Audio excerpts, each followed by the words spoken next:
کسی بھی فیلڈ میں پلاننگ کے حوالے سے یا پھر سائنس مینجمنٹ کے حوالے سے یقیناً سیرت النبی صلی اللہ علیہ وسلم میں یہ خوبی موجود ہے کہ اس سے اصول لیے جا سکتے ہیں، اور ان اصولوں کو بنیاد بنا کر آپ اپنی پلاننگ کو، اپنی اسٹریٹجی کو، اپنی سائنس مینجمنٹ کو یقیناً بینیفیشل بنا سکتے ہیں۔ کیا فرمائیے گا علامہ صاحب؟ بسم اللہ الرحمن الرحیم۔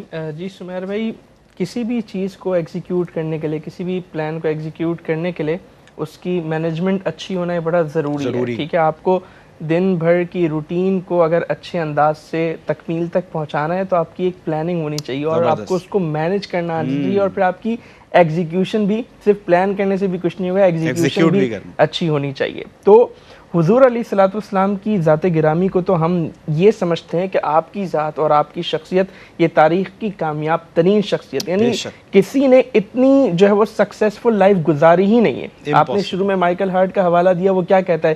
ہی was the only man in the history of mankind who was supremely successful.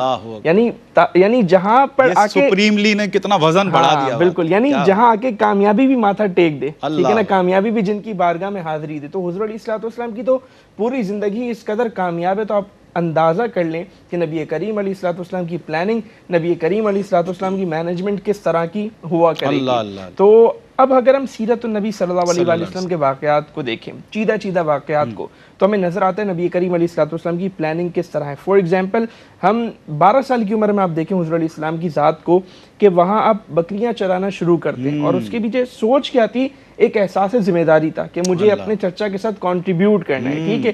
پھر آپ دیکھیں کہ نبی کریم علیہ الصلوۃ والسلام حلف الفضول کی تحریک میں شامل ہوتے ہیں، اور یہاں تک جو ہے نا محققین نے لکھا ہے کہ حلف الفضول کی جو تحریک ہے اس کو کامیاب بنانے میں نبی کریم علیہ السلام کا بہت بڑا کردار ہے۔ تو ظاہر ہے اس کے پیچھے مینجمنٹ، اس کے پیچھے پوری پلاننگ وہ حضور علیہ الصلوۃ والسلام کی تھی۔ باقاعدہ نبی کریم علیہ الصلوۃ والسلام نے قریشی نوجوانوں کا ایک گروپ تیار کیا تھا جن کے پاس اسلحہ بھی ہوتا تھا، اور وہ جو ہے وہ ظالم کے خلاف ہر موقع پر، ہر محاذ پر کھڑے ہوئے نظر آتے تھے۔ پھر ہم تھوڑا آگے چلیں، 25 سال کی عمر ہے اور آپ سفر تجارت فرماتے ہیں شام کی طرف۔ اب جب آپ سفر تجارت فرما رہے ہیں تو کیا مطلب آپ صرف جو ہے وہ تجارت، یعنی صرف بیچنا ہی تو تجارت نہیں ہے نا۔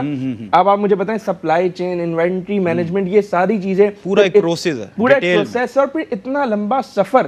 تو اور وہ کامیاب سکسیسفل ٹریڈ تھی۔ حضرت خدیجہ رضی اللہ تعالیٰ عنہا کو اس سے قبل اتنا زیادہ منافع کبھی نہیں حاصل ہوا تھا۔ تو آپ اندازہ کریں کہ وہ نبی کریم علیہ الصلوۃ والسلام کی کیسی پلاننگ تھی اور کیسی آپ کی وہ مینجمنٹ تھی۔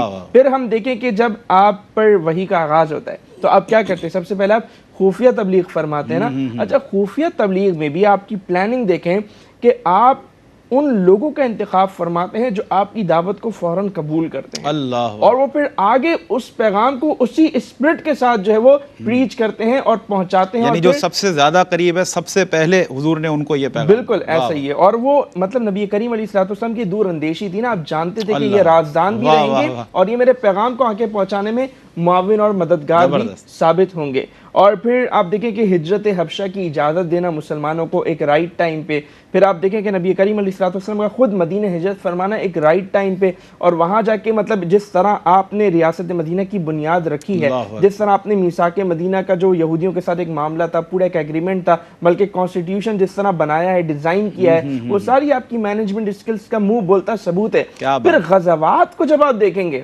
وہاں تو پھر حد ہی ہو جاتی ہے نا۔ یعنی آپ دیکھیں غزوہ بدر جو پہلا تاریخی معرکہ اسلام کا، اس کے بارے میں ایک میں نے کتاب دیکھی تھی رسول القائد کے نام سے، وہ ایک عراقی اسکالر تھے، وہ فوجی بھی تھے، اسکالر بھی تھے۔ انہوں نے لکھا ہے کہ عرب میں جو جنگ کا طریقہ کار تھا نا وہ کر و فر تھا، یعنی وہ آتے تھے، حملہ کرتے تھے، پیچھے ہٹ جاتے تھے، ٹھیک ہے نا، وہ اس طرح حملہ کرتے تھے۔ لیکن حضور علیہ السلام عرب کی تاریخ میں، ٹھیک ہے، عرب کی تاریخ میں نبی کریم علیہ السلام کی ذات وہ واحد ذات گرامی تھی کہ جنہوں نے طریقہ انوینٹ کیا کہ صف بندی کر کے جو وہ جہاد کریں گے، اور اسی کی تعریف قرآن میں بنیان مرصوص کہہ کے جو وہ قرآن نے فرمائی ہے۔ تو یہ آپ کی پلاننگ کہ بھائی صف بندی، اور پھر صف بندی کا فائدہ کیا ہوا تھا؟ دیکھیں بدر کے میدان میں جب صف بندی ہوئی تھی نا، وہ ایک لمبی صف بن گئی، تو کفار نے جب دور سے دیکھا تو اندازہ ہوا کہ شاید تعداد بہت زیادہ ہے، یہ پلاننگ تھی۔ پھر احد کے میدان میں دیکھیں وہ مطلب کتنا بہترین آپ کی ایک پلاننگ، یہ سب اس پلاننگ کا ایفیکٹ نظر آ رہا ہے۔ جی جی بالکل بالکل۔ احد کے میدان میں جس طرح آپ نے تیر اندازوں کو مقرر کیا اور وہی ٹرننگ پوائنٹ ثابت ہوا، ٹھیک ہے نا۔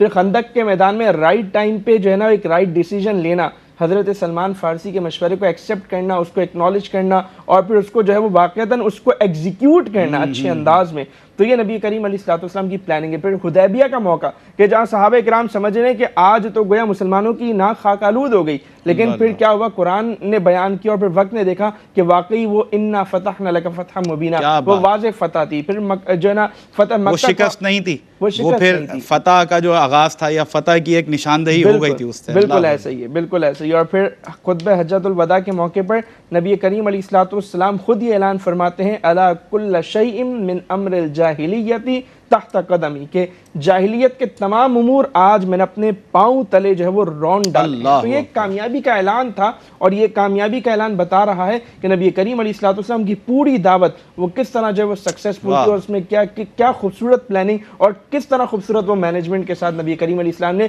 اس پوری دعوت کو ایگزیکیوٹ کیا۔ اللہ اکبر۔